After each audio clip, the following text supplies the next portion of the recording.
राधिका बरसाने वारी की जय। राधे राधे। कार्तिक स्नान व्रत पूजन करने वाले भक्त अपने व्रत पूजन और स्नान की पूर्णता किस प्रकार करें, इसके बारे में नारद जी कार्तिक महात्म्य के 33वें अध्याय में कहते हैं। कार्तिक स्नान का उद्यापन कार्तिक चतुर्दशी या कार्तिक पूर्णिमा को करना चाहिए।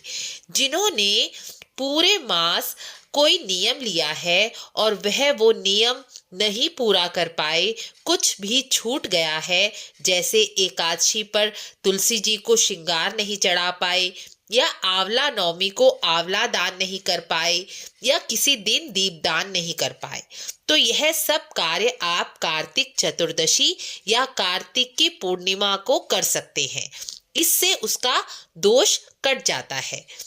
आप कार्तिक चतुर्दशी या पूर्णिमा को प्रातःकाल स्नान करके ठाकुर जी को पंचामृत से स्नान कराकर तुलसी दल से ठाकुर जी का पूजन करें। अगर ठाकुर जी आपके पास हैं तो अच्छी बात है, नहीं तो आप शालिग्राम जी का भी पूजन कर सकते हैं। तुलसी, आंवला, पीपल, बेल वृक्ष पर दीपदान करें। भगवान से प्रार्थना करें कि आज आपने जो स्नान व्रत नियम लिए थे उसकी पूर्णता की है, और पूरे मास में यदि आपसे कोई त्रुटि हो गई है तो भगवान मुझे क्षमा करें।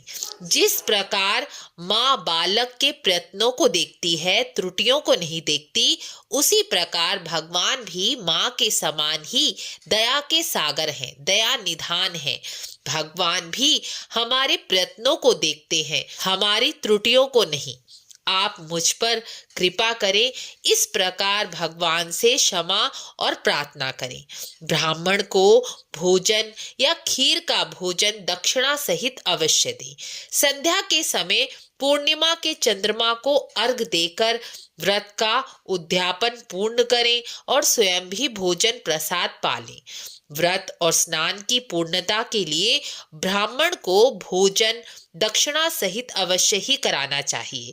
ब्राह्मण को वस्त्र, कंबल, माला, आसन, जितना आपका सामर्थ्य हो उतनी वस्तुएं देनी चाहिए।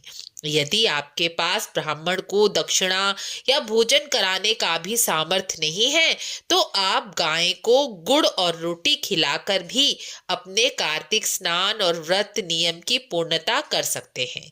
जिन्होंने पूरे मास कार्तिक में दीप दान का नियम लिया था, वह पूर्णिमा की रात्रि एक बड़ा दीपक जो पूरी रात जलता रहे, वह दीपक मंदिर या शिवालय में जलाएं। पूर्णिमा की रात्रि अपने घर में भी दीपक अवश्य ही जलाएं। इससे भगवान नारायण और माँ लक्ष्मी की प्रसन्नता शीघ्र ही प्राप्त होती है, क्योंकि कार्तिक पूर्णिमा को देव दिवाली के नाम से जाना जाता है। इस दिन की गई पूजा, दीपदान भगवान को शीघ्र ही प्रसन्न करती है। इस बार पूर्णिमा 15 नवंबर शुक्रवार की पड़ रही है, इसलिए इस बार का किया गया लक्ष्मी पूजन विशेष फलदायी होगा। इस दिन तुलसी जी को या महालक्ष्मी जी को श्रृंगार की वस्तुएं अर्पित करने से घर में सुख और सौभाग्य की वृद्धि होगी। इस प्रकार कार्तिक व्रत नियम और स्नान का उद्यापन करें और भगवान से क्षमा प्रार्थना अवश्य करें। राधे राधे।